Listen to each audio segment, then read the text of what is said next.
Hi leaders, ഹൈറിച്ചിനെ തകർക്കാൻ ശ്രമിക്കുന്നവർക്ക് കനത്ത തിരിച്ചടിയാണ് CBI കേസ് അന്വേഷിക്കാൻ സാധിക്കില്ല എന്ന് കോടതിയിൽ പറഞ്ഞത്.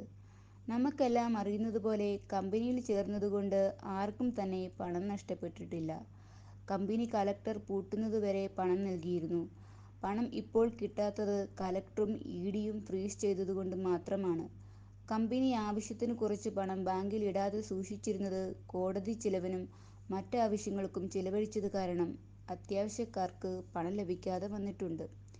ഏറെ പ്രതീക്ഷയോടെ നമ്മുടെ ലീഡേഴ്സ് തുടങ്ങിയ പുതിയ കമ്പനിയും ED പൂട്ടിച്ചതാണ് കൂടുതൽ കുഴപ്പത്തിലാകാൻ കാരണം.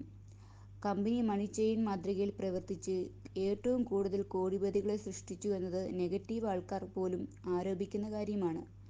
എങ്ങനെ ഇത്തരത്തിൽ മണി ചെയിൻ നടത്തി വർഷങ്ങളോളം ഈ കമ്പനി ഇവിടെ പ്രവർത്തിച്ചു? ഇതിനുത്തരം തരാൻ നിങ്ങൾക്ക് കഴിയുമോ? കള്ളം പറയുന്നവൻ ഇതിനുത്തരം നൽകണം. കേവലം 800 രൂപയിൽ തുടങ്ങി ഹാർഡ് വർക്കും പ്രയത്നവും കൊണ്ട് ചുരുങ്ങിയ സമയത്തിനുള്ളിൽ അവർ എല്ലാം കോടിപതികളായത് കാലം സാക്ഷിയാണ്.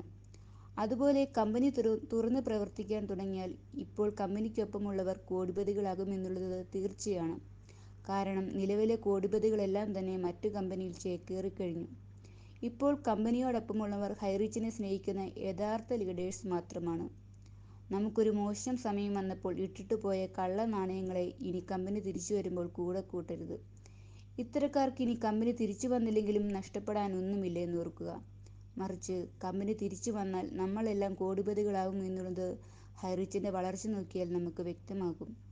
നിക്ഷേപിച്ച ബാക്കി തുകയ്ക്ക് കേസിന് പോകുന്നതിനേക്കാൾ നല്ലത് കമ്പനി വരും എന്ന് മനസ്സിനെ പറഞ്ഞ് മനസ്സിലാക്കിക്കുകയാണ്. നമ്മളെ നമ്മൾ തന്നെ വേണം കാര്യങ്ങൾ ബോധ്യപ്പെടുത്തുവാൻ.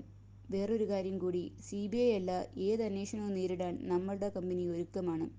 ജനങ്ങൾ ഹൃദയത്തിലേറ്റിയ കമ്പനിയാണ് ഹൈറിച്ച്.